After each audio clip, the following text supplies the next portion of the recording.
बिस्मिल्लाहिर्रहमानिर्रहीम। ये आपका जो फेवरेट सब्जेक्ट होता है, ये बेसिकली उसके जो क्वेश्चंस हैं वो थोड़ा बहुत मैं एक्सप्लेन कर देता हूँ ताकि आपके लिए आसान हो, समझना आसान हो जाए। अच्छा जी, बेसिकली डेटाबेस मैनेजमेंट सिस्टम होता क्या है? डेटाबेस नाम से ज़ाहिर है कि डेटाबेस को मैनेज करना, ठीक है। जो डेटाबेस को ऐसे सिस्टम या ऐसे सॉफ्टवेयर जो कि डेटाबेस को मैनेज करते हैं उनको डेटाबेस मैनेजमेंट सिस्टम कहा जाता है। जैसे कि अगर आप सी शार्प यूज़ करते हो तो उसके लिए एसक्यूएल सर्वर होता है, ठीक है। पीएचपी में जैम्प होता है, माइस्क्यूएल जो हो गया है, और भी बड़े सॉफ्टवेयर होते हैं जो कि डेटाबेस को मैनेज करते हैं। डेटाबेस को में से टेबल्स क्रिएट करना, उसमें फिर डाटा को रिकॉर्ड को ऐड करना, इंसर्ट करना, अपडेट करना, डिलीट करना वगैरह वगैरह। तो एक पूरा प्रोसीजर है, ठीक है, जो कि जिसके थ्रू डाटाबेस को मैनेज कर रहे होते हैं। तो बेसिकली डाटाबेस जो है मैनेजमेंट सिस्टम इसको कहते हैं कि डाटाबेस को मैनेज करना, ठीक है। ऐसे सॉफ्टवेयर या ऐसा सिस्टम जो कि डाटाबेस को मैनेज करता है उसको हम डाटाबेस मैनेजमेंट सिस्टम कहते हैं। Database management system is the set of program, ठीक है, लाइक सॉफ्टवेयर लाइक प्रोग्राम और system which is use to create and maintain database. बात बिल्कुल ठीक है, जिसमें हम डाटा क्रिएट करते हैं और उसको फिर बाद में मैनेज करते हैं, मेंटेन करते हैं, ठीक है। रिकॉर्ड को अपडेट करना, डिलीट करना, ये सारा कुछ मेंटेन में आता है। उसके बाद डाटा होता क्या है? डाटा बेसिकली क्या है? कोई भी चीज़ हो सकती है, लाइक आपका कोई भी रिकॉर्ड है, आपका आईडी है, CNIC नंबर है, फ़ोन नंबर है। आप वेबसाइट बनाते हो तो आपको पता है ओबियसली आपको फॉर्म बनाने पड़ते हैं, ठीक है, जिसमें यूज़र जो है अपनी डिटेल पुट करता है। जैसे साइन अप पेज हो गया, ठीक है। उसके बाद आपने कोई प्रोडक्ट ऐड करनी है, ठीक है, तो वो भी रिकॉर्ड में जाता है, ठीक है। वो भी एक डाटा होता है जिसमें आप पिक्चर्स भी दे सकते हो, जिसमें आप उसका नाम देते हो, उसकी प्राइस देते हो, उसका किसी अगर कोई अपने आप को साइन अप कर रहा है तो वो अपनी फ़ोटो देगा, अपना नाम, अपना CNIC, अपना फ़ोन नंबर, अपना होम एड्रेस, ईमेल एड्रेस, वो सब कुछ। तो वो basically raw facts and figures होते हैं, ठीक है, जो कि डाटा कहा जाता है। Data is the collection of raw facts and figure, ठीक है। अब जब इसको हम ऑर्गेनाइज करते हैं ना, ठीक है, इसी डाटा को जब हम ऑर्गेनाइज करते हैं, ठीक है, तो क्या बनती है? डाटाबेस बन जाती है, ठीक है। अब मैं बताता हूँ बेसिकली अब ऑर्गेनाइज क्या है। लाइक जैसे कि आप मैंने आपको एग्जांपल देता हूँ। जैसे अब मेरा नाम असद है, मैं कहता हूँ असद, ठीक है, virtual university, BES, MS education university. कोई समझ नहीं आ रही, असद है, VU है, आगे एजुकेशन यूनिवर्सिटी है, MS है, MSCS है, तो कोई मतलब प्रॉब्लम सही समझ नहीं आती कि ये क्या बोला है। जब मैं ये बोलूँगा ना कि मेरा नाम असद है, मैंने वर्चुअल यूनिवर्सिटी से BS की है, और हम करंटली जो है मैं एजुकेशन यूनिवर्सिटी से जो है ना MPhil MSCS कर रहा हूँ, ठीक है। तो ये एक पूरा रिकॉर्ड, एक मतलब लाइन समझ आ जाती है, तो एक रिकॉर्ड बन जाता है। जब आप टेबल बनाते हो, ठीक है, टेबल में क्या होता है? आपका पूरा रिकॉर्ड पड़ा होता है। लाइक आप टेबल बनाओगे यूज़र के नाम से, उसमें मेरा रिकॉर्ड पड़ा होगा, मेरा नाम ऊपर लिखोगे, हेडिंग में लिखा होता है असद, सॉरी नाम लिखा होगा। जैसे मैं यहाँ पे ना कोई भी ओपन कर लेता हूँ जहन में जाके, जैसे अब ये देखें, ठीक है। अब ये ऊपर लिखोगे first name, last name, mobile number, email and password. जब आप रिकॉर्ड बीच में ऐड करते हो, जैसे असद लिखा हुआ है, ठीक है, जोया लिखा हुआ है, अली लिखा हुआ है, ये चीज़ लिखी हुई है, तो आपको पता चल रहा है कि भाई ये जो है ना, ये जोया जो है ये बेसिकली फर्स्ट नेम है, अली इसका लास्ट नेम है, ये इसका मोबाइल नंबर है, ये इसका ईमेल है। तो ये एक ऑर्गेनाइज डाटा है। आपने टेबल बनाया, टेबल में हेडिंग्स दे दी, और हेडिंग्स के अंदर आपने डाटा जो है वो आपने स्टोर करवा दिया। तो ये बेसिकली एक ऑर्गेनाइज डाटा बनता है, सही है। तो जिसको हम कह सकते हैं कि डाटा बेस है ये। अच्छा जी, उसके बाद आते हैं difference between DBMS and RDBMS। Database management system और RDBS मतलब रिलेशनल डेटाबेस मैनेजमेंट सिस्टम। उसके बाद जो डेटाबेस होती है बेसिकली जो है ना, ये फाइल्स में जो है ना एक फाइल्स में डाटा आपका स्टोर करती है। और जो RDBMS होती है वो टेबल्स में करती है, जो कि हम यूज़ करते हैं। देखिए टेबल बना हुआ है, तो इसमें आप मल्टीपल जो यूज़र्स हैं उनका रिकॉर्ड ऐड कर सकते हो। जैसे यहाँ पे असद है, जोया है, फ़हीम है, आप फर्दर आप 200, 300, 400, 500 बंदों का रिकॉर्ड आप इस टेबल में ऐड कर सकते हो, ठीक है। तो बेसिकली RDBMS हम यूज़ करें हैं, ठीक है, जिसमें टेबल्स का रिकॉर्ड जो है वो टेबल्स में सॉरी रिकॉर्ड को जो है वो रखा जाता है। जैसे कि यहाँ पे देखें कि RDBMS is design to deal with vast amount of data. बिल्कुल ठीक बोला कि इसमें 500 रिकॉर्ड रखो, 1000 रखो, लाखों का रखो, आप इसमें कर सकते हो। बट इसमें स्मॉल डाटा आप रख सकते हो, क्योंकि इसका जो डाटा होता है ना वो फॉर्म्स में फाइल में स्टोर होता है। जैसे एक मेरा नाम असद है, मेरी आईडी है, मेरा फ़ोन नंबर है, वो फाइल बनी होगी, उसमें आपका रिकॉर्ड नहीं आ सकता, वो मेरी फाइल है, आपकी तो नहीं हो सकती ना। असद के नाम से एक फ़ाइल है, उसमें मेरा रिकॉर्ड होगा। वो एक जो है ना वो जो फाइल में डाटा स्टोर होता है ना, ठीक है, वो बेसिकली सिंपल डाटाबेस जो है ना उसमें स्टोर होता है। Database provides support only for a single user and there is the multiple user। आप मल्टीपल यूज़र जो है उसका रिकॉर्ड इसमें ऐड कर सकते हो। सिंपल है, इतना मुश्किल को नहीं है। ट्रंकेट क्या होता है, डिलीट क्या होता है, और ड्रॉप, इन तीनों में फ़र्क आपको पता चल जाए तो आपके लिए बड़ा आसान हो जाएगा। The SQL truncate table command is use to delete complete data from an existing table. और ड्रॉप का क्या होता है, a SQL drop table statement is used to remove a table definition and all the data, indexes, trigger, constants, permissions, specifications for that table। अब ये basically क्या होता है, जब आप ड्रॉप करते हो, ठीक है, सॉरी आप ट्रंकेट करते हो, तो क्या होता है, टेबल आपका मौजूद रहता है। मैं आपको करके भी दिखाता हूँ। अब यहाँ पे यूज़र का टेबल है, मैं इस पर राइट क्लिक करता हूँ और मोर पे आता हूँ, यहाँ पर ट्रंकेट टेबल, ठीक है। जब मैं इस पर क्लिक करता हूँ, यस करता हूँ, वो अच्छा ये कहता है कि कहीं और यूज़ हो रहा है साथ। मैं कैटेगरी वाले को, सॉरी इसको उठा देते हैं, फीडबैक भी नहीं, ऑर्डर्स को उठा लेते हैं। आई थिंक ये भी शायद ना हो, क्योंकि हो गया सही। अच्छा, अब यहाँ से मैं रिफ़्रेश करता हूँ, देखिए टेबल मौजूद है लेकिन रिकॉर्ड बीच में से जो है ना वो गायब हो चुका है, ठीक है। सिर्फ रिकॉर्ड गायब होता है, बाकी टेबल का स्ट्रक्चर सब कुछ वैसा रहता है। मैं यहाँ पे अल्टर करता हूँ, यहाँ पे दिखाता हूँ आपको। ये देखें, नोट, नल, पी के, अनसाइंड, ऑटो इंक्रीमेंट, ये जो सारे हमारे होते हैं ना, ये जो प्राइमरी की हो गया, नोट नल हो गया, अनसाइंड, ऑटो इंक्रीमेंट, ये हमारे कॉन्स्टेंट्स होते हैं, ठीक है। ये हमारी डेफिनेशन भी बनती है, फिर उसके इंडेक्सेस होते हैं, फिर फॉरन की होती हैं। तो ये आपको पता होना चाहिए, ये चीज़ें डिलीट नहीं होती, कॉलम्स आपके डिलीट नहीं होते, सही है। तो ट्रंकेट का सिर्फ ये होता है कि सिर्फ रिकॉर्ड में से डाटा को डिलीट करता है। लेकिन ड्रॉप क्या करता है, वो आपकी इंडेक्सेस उड़ा देता है। ट्रिगर्स बताता हूँ, ट्रिगर्स क्या होते हैं, आपको समझ इसकी भी आ जाएगी। कॉन्स्टेंट्स उड़ा देता है, परमिशंस जो हम सेट करते हैं वो उड़ा देता है, ठीक है। उसके बाद ऑटो इंक्रीमेंट हो गया, सब कुछ यहाँ से आपका उड़ जाता है। तो ये बेसिकली ड्रॉप का ये होता है कि आपका फुल टेबल ही उड़ा देता है, मतलब उसका नामो निशान ही नहीं रहता, अब ये कह सकते हो। इसमें ये होता है कि नामो निशान सारा रहता है, सिर्फ उसमें से डाटा होता है ना वो उड़ जाता है। अच्छा जी, बात हाँ जी, ट्रिगर्स की बात कर लेते हैं। अच्छा, ये हमारी जो कॉन्स्टेंट मैंने बता दी, अगर वो पूछते थे कि कॉन्स्टेंट्स क्या होते हैं, तो आपने कहा सर टेबल्स के अंदर जो हम परमिशन सेट करते हैं, या फिर जो मेरे से हमारा प्राइमरी की होता है, फॉरन की होता है, इंडेक्सेस वगैरह होते हैं, नोट नल, अनसाइंड, ऑटो इंक्रीमेंट वगैरह, ये हमारे कॉन्स्टेंट्स बन जाते हैं, ठीक है। डिफ़ॉल्ट वैल्यू हम सेट करते हैं, ये हमारे कॉन्स्टेंट बनते हैं जाके। और उसके बाद परमिशंस भी बीच में आ जाती हैं। परमिशंस अलग से होती हैं कि हमने ये चीज़ें इसमें अलाउ हैं, ये चीज़ें ऐड हो सकती हैं। इंडेक्सेस भी होते हैं, ठीक है, इंडेक्सेस यहाँ पे मौजूद हैं, हम यहाँ से देख सकते हैं, ठीक है, कि प्राइमरी की, फॉरन की, वो हम जो अटैचमेंट देते हैं वो, उसके बाद फॉरन की हम यहाँ से ऐड करते हैं। अब इस टेबल में तो ऐड नहीं है, इसमें कहीं ना कहीं ऐड होगी, इसमें भी नहीं है, इसमें होगी। इसमें ये देखें तो फ़ॉरन की दी गई हैं, इंडेक्सेस दिए गए हैं, और इसी का मतलब फ़ॉरन की का आगे इंडेक्स बनता है, ठीक है, ऐसे करके। तो ये बेसिकली आपको समझ आई होप सो आ गई होगी, ठीक है। बस इसको समझना है कि ये चीज़ें होती हैं। ट्रिगर्स क्या होते हैं, trigger is a special type of store procedure that automatically run when an event अकर।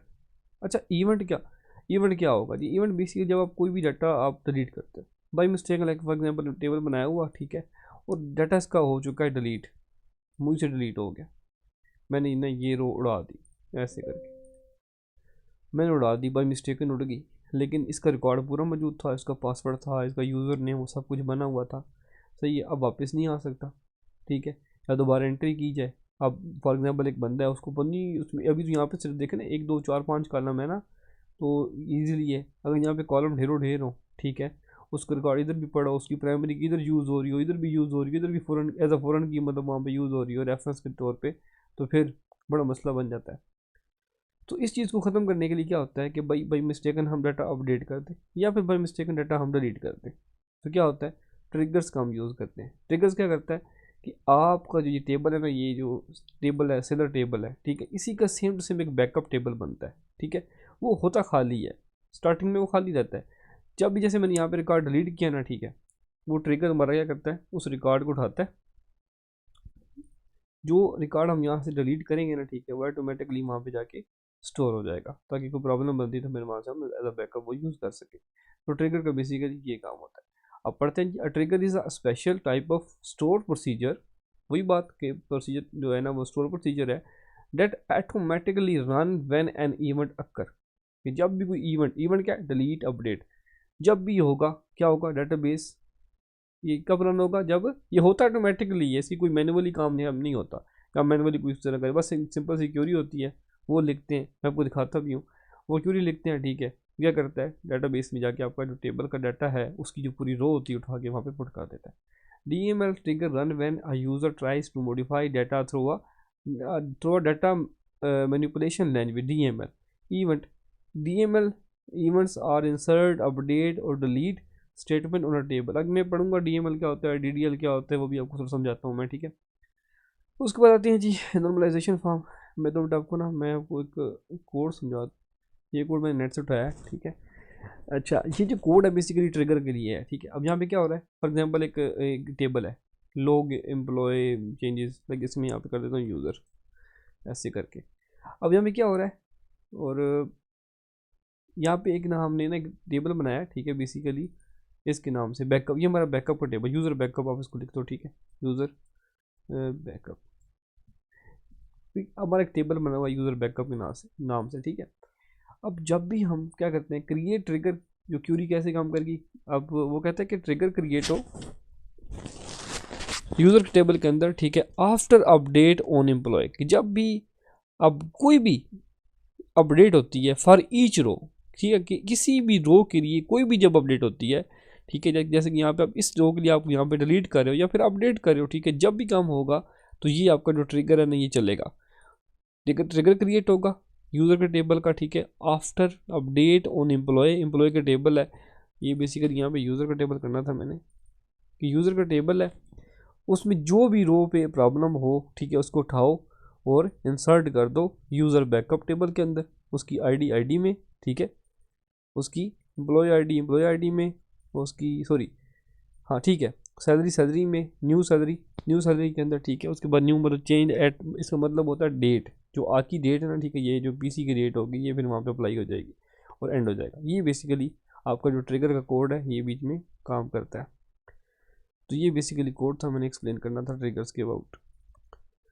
आगे है जी व्हाट इज़ नॉर्मलाइजेशन। अच्छा, नॉर्मलाइजेशन होती क्या है, बेसिकली जो टेबल्स होता है ना, table normalization is a database design technique that reduces data redundancy and eliminates undesirable characteristics like insertion, updation, and deletion anomalies. Normalization rules divide larger table। अब इस बात पे आए कि नॉर्मलाइजेशन करता है क्या है, कि बेसिकली जो आपका बड़ा टेबल होता है ना उसको स्मॉलर टेबल्स में कन्वर्ट करता है, सिंपल सी बात है। एंड लिंक देम यूजिंग, मतलब प्राइमरी की वो फॉरेन की लगा के उनको आपस में लिंक कर देता है, या यहाँ से काम स्टार्ट होता है। नॉर्मलाइजेशन होती क्या है, ठीक है। अब मैं इन्हें छोटा सा नोट बनाया, आप इसको थोड़ा देखेंगे आपको सही आइडिया हो जाएगा, इसको पढ़ लीजिएगा, वही सेम टू सेम काम है। इसमें फिर हमारी ना इसमें नॉर्मलाइजेशन फॉर्म होती हैं, ठीक है, बेसिकली वो बनती हैं हमारी, नॉर्मलाइजेशन फॉर्म बनती है हमारी 1 2 3 4 5 6 7, ठीक है। पहली जो 4 है ना वो ज़्यादातर यूज़ होती हैं, बाकी ये वाली इतनी खास नहीं होती। तो चलो पढ़ लेते हैं। फर्स्ट नॉर्मल जो फॉर्म होती है वो कैसी होती है, इसमें क्या होता है कि all column contain only atomic divisionable values, ठीक है। उसके बाद each column contain values of a single type, ठीक है। Each record row is a unique identified by a primary key. जैसे यहाँ पे अगर देखा जाए तो एक मतलब स्टूडेंट आईडी है, ये आपकी प्राइमरी की दी गई है, ठीक है। यहाँ पे फिर नाम है उसका, फिर उसके अंदर 2 उसने सब्जेक्ट डाल दिए, लाइक मैथ भी डाल दिया, फिजिक्स भी डाल दिया। और प्रॉब्लम क्या आ रही है कि आपको कौन सा सब्जेक्ट लेना है, ये प्रॉब्लम कर रहा है। तो ये बेसिकली आपकी जो फर्स्ट नॉर्मल फॉर्म नहीं बनती ना, में लिखा हुआ है this table is not in first normal form because the subject column contain multiple value. इसके अंदर मल्टीपल वैल्यूज पड़ी हुई हैं। आप इसको जब कन्वर्ट करोगे ना फर्स्ट एनएफ के अंदर तो आपको कुछ ऐसी बन जाएगी, स्टूडेंट आईडी 1 1, नेम ऐसे रहेगा, और फिर मैथ और फिजिक्स ऐसे आ जाएगा। लेकिन अब प्रॉब्लम क्या आई है, फिर एक प्रॉब्लम आ गई कि भाई आईडी 1 1 हो गई है, नेम इसका ये हो गया, ये भी प्रॉब्लम क्रिएट हो गया कि ऐसे तो नहीं होना चाहिए। आगे चलते हैं जी सेकंड नॉर्मल फॉर्म, ठीक है। कहते हैं अ table is in second normal form if it is in first normal form, मतलब जो ये जो काम है ना, ये तो होना ही चाहिए कि ये जो चीज़ है ना, ये आपकी होनी चाहिए। अब प्रॉब्लम यहाँ पे आ रही है, ठीक है, कि ये 2 दफ़ा नाम आ चुका है, ये 2 दफ़ा आईडी तो प्राइमरी की है, वो नहीं आनी चाहिए। अच्छा आगे चलते हैं, वो कहते हैं कि पहले तो ये स्टेटमेंट होनी चाहिए, ठीक है, फिर कहते हैं all non prime attribute are fully functionally depend on the primary key. Non partial dependency consider the following table is first normal form, ये मतलब फर्स्ट नॉर्मल फॉर्म के अंदर है, जिसमें स्टूडेंट आईडी 1 है, ठीक है, कोर्स आईडी 101 है, नाम है, मैथ है, फिर उसके बाद ये चीज़ ऐसे आ गई। अब वो कहता है कि है student ID and course ID together from the primary की, ये दोनों प्राइमरी की से आई हुई हैं, बिल्कुल ठीक है। ये भी एक कोर्स टेबल है, आप इसको बना सकते हो ना, मतलब इसको हम कोर्स टेबल बना लें और इसको जो है कोर्स नेम बना लें, तो ये मतलब बेसिकली कोर्स के नाम से एक टेबल बन जाएगा जिसमें उसकी कोर्स आईडी प्राइमरी की होगी, उसको हम यहाँ पे फ़ौरन की यूज़ कर सकते हैं, और वो यहाँ पे एज अ जो कोर्स नेम होगा वो यहाँ पे उसके साथ आ जाएगा। और ये मिल के जो है बेसिकली ऐसे मैं हाईलाइट कर देता हूँ ये,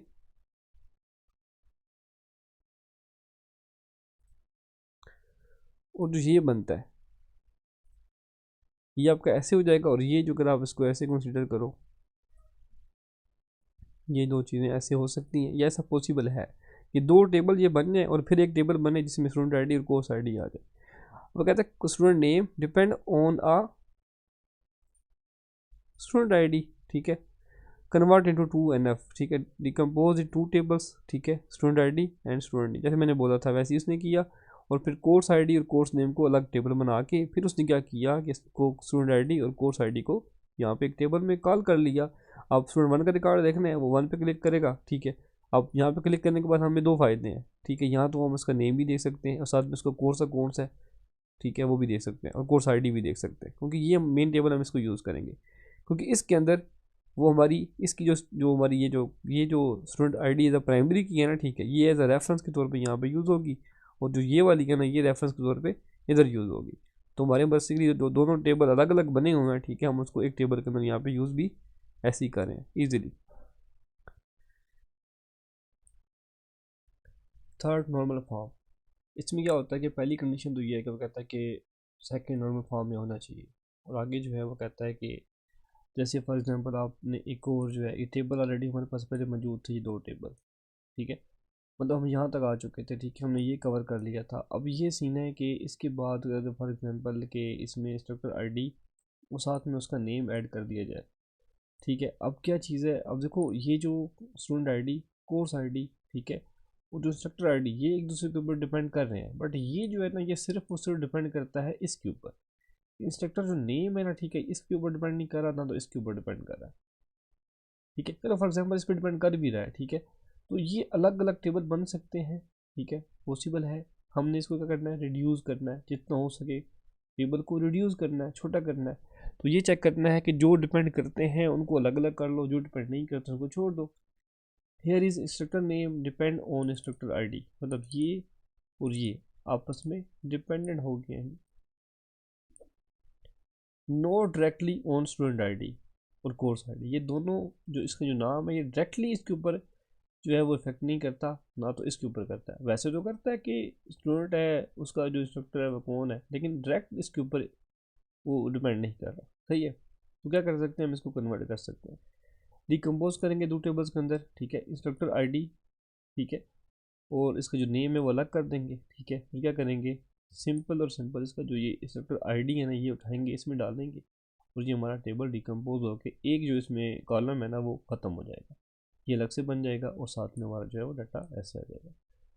उसके बाद वो एक और नॉर्मल फॉर्म होती है BCNF, ठीक है, ये कहती है कि पहली जो कंडीशन है ना ये वाली, it is in third normal form, ये उसमें होनी चाहिए।